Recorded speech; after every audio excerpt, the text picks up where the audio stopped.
আমার হাতে এখন যে ফলটি দেখছেন এটি হচ্ছে মাটির নিচের যে আলু, সেই আলু গাছের ফল। আমাদের স্থানীয় ভাষায় এটিকে বলা হয় গড় আলুর ফল। বিভিন্ন এলাকা ভেদে এই আলুর বিভিন্ন রকমের নাম আছে। কোনো জায়গায় বলে পোস্ত আলু, কোনো জায়গায় বলে গজ আলু, কোনো জায়গায় বলে গড় আলু, মাটির নিচের আলু, গাছ আলু, মেটে আলু, আবার পাহাড়ি অঞ্চলে এই আলুগুলোকে বলে পাহাড়ি আলু। এই আলুর গাছ লাগানো খুবই সহজ। আমি এখন যে ফলগুলো কুড়াচ্ছি এগুলো মাটিতে পুঁতে দিলে সেখান থেকে গাছ হয়। এই আলুর গাছ লাগানোর 8 থেকে 12 মাসের মধ্যেই মাটির তল থেকে আলু সংগ্রহ করা যায়।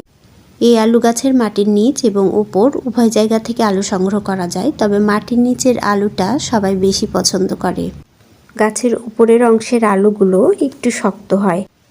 গাছের নিচের অংশের দিকের মাটি যখন এইভাবে ফুলে উঠে ফেটে যাবে তখন বুঝতে পারবেন যে আলু উঠানোর জন্য উপযুক্ত হয়ে গেছে।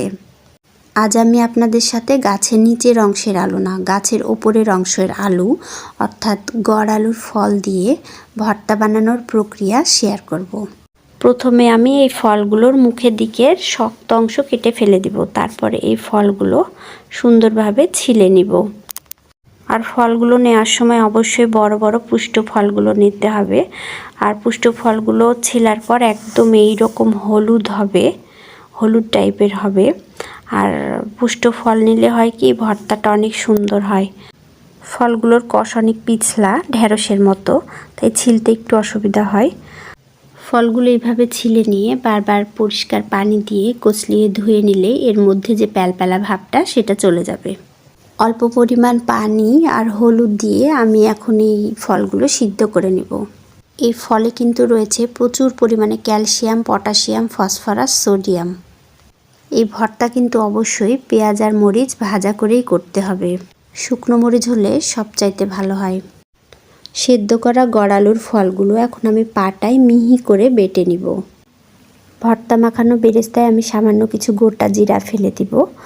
তারপরে সব ফলগুলো এইভাবে বেটে নেওয়ার পরে শুকনো মরিচ, পেঁয়াজ দিয়ে এভাবে সরিষার তেল দিয়ে মেখে নিলেই হয়ে গেল আমার গড় আলুর ফলের ভর্তা। কোষ্ঠকাঠিন্য রোগীদের জন্য এই ভর্তা কিন্তু এক প্রকার ওষুধের মতো কাজ করবে। যাই হোক, আজ এই পর্যন্তই। আমার ভিডিওগুলো যদি আপনাদের ভালো লাগে থাকে তাহলে বেশি বেশি সাপোর্ট করবেন। সবাই ভালো থাকবেন। আসসালামু আলাইকুম, আল্লাহ হাফেজ।